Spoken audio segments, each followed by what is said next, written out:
শিখা সরকারকর আবার চলে আসলাম তোমাদের সঙ্গে একটুক্ষণ গল্প করতে। অবশ্যই ভিডিওটা স্কিপ না করে পুরোটা শোনো, তোমাদের উপকার হবে। বিশেষ করে যারা নতুন বন্ধু, অনেকেই অনেক কিছু জিজ্ঞেস করছো, তাদের প্রশ্নের উত্তরগুলো নিয়ে আসলাম। আর কিভাবে ফেসবুকে অল্প সময়ের মধ্যেই তোমার পরিচিতি বাড়বে, সফলতা পাবে, সেগুলো আমি কিছু কিছু টিপস দেব। ঠিক আছে, তোমরা একটু সঙ্গে থাকো। তাহলে মূল বক্তব্যে চলে যাই। তার আগে একটি কথা বলে রাখি, আমার ভিডিওগুলো যদি একটু ভালো লাগে লাইকস কমেন্টস তো অবশ্যই করবে, একটু চ্যানেলটা সাবস্ক্রাইব করে রাখবে, আর বন্ধুদেরকে দেখার সুযোগ করে দেবে, একটু ফলো করে রাখবে।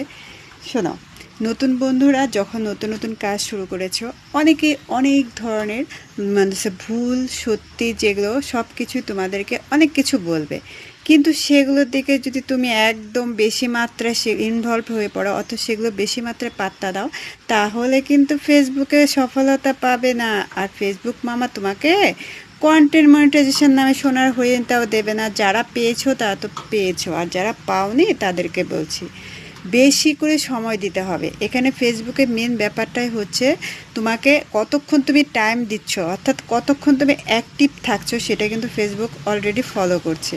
তুমি কারো ভিডিও অন করছো, অন করার পরে সেখানে তুমি 1 সেকেন্ডও স্টে না করে একটা কমেন্ট করে বেরিয়ে চলে গেলে, তুমি ভাবে তো বুঝতে পারলো না, আমার তো এঙ্গেজমেন্টটা বেড়ে গেল, কিন্তু ফেসবুক মামা কিন্তু সব দেখছে উপর থেকে। সে কিন্তু দেখছে যে তুমি কতক্ষণ টাইম দিলে, কার ভিডিও তুমি কত, সেইভাবে তোমার ভিডিওটা তার সামনে সাজেস্ট করবে। এখানে মিসগাইড অনেকেই করবে, কিন্তু সেগুলো না করে পুরো ভিডিওটা দেখো। দেখার পরে একটা গঠনমূলক বলতে তোমাকে 1 পেজ তোমাকে কমেন্ট করতে হবে না, মিনিমাম 2-3 লাইন বা 1 লাইনের মধ্যে তুমি সুন্দর করে একটা কমেন্ট করতে পারো, কিন্তু অবশ্যই সেটা ভিডিও রিলেটেড কমেন্ট হতে হবে। এখানে কেউ দিয়েছে একটু মানে কোনো প্যাথেটিক কোনো ব্যাপার, তুমি কি করেছো, সেখানে হাসির একটা ইমোজি দিয়ে দিলে, তাহলে কিন্তু সেটা তোমার একদম ইস্যু চলে আসতে পারে। এটা কিন্তু থেকে খুব সাবধানে থাকতে হবে।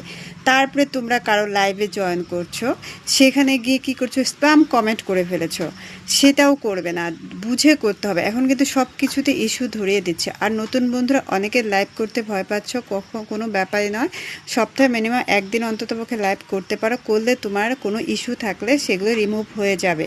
ফেসবুকে লাইভ করলে ফেসবুক অন্ততপক্ষে বুঝতে পারবে যে এইটাই তোমার প্রোফাইল বা আইডি, প্রুফ দিতে পারবে। তার জন্য লাইভ করাটা জরুরি আমার মতে।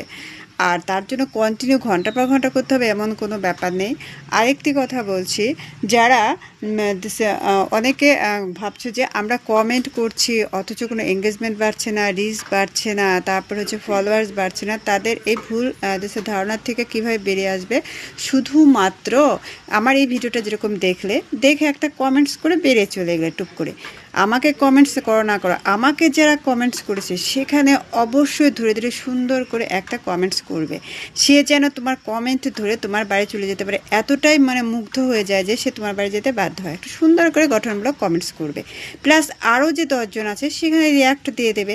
তারপরে যে কয়েকজনকে একটু বন্ধু করে নেবে যারা আমার এখানে কমেন্ট করেছে, অবশ্যই রিটার্ন পাবে। এভাবে কাজ করতে থাকো। আর ধৈর্যটা কিন্তু মেন, কারো কথাতে কান না দিয়ে ধৈর্য সহকারে কাজ করো, সফলতা অবশ্যই পাবে।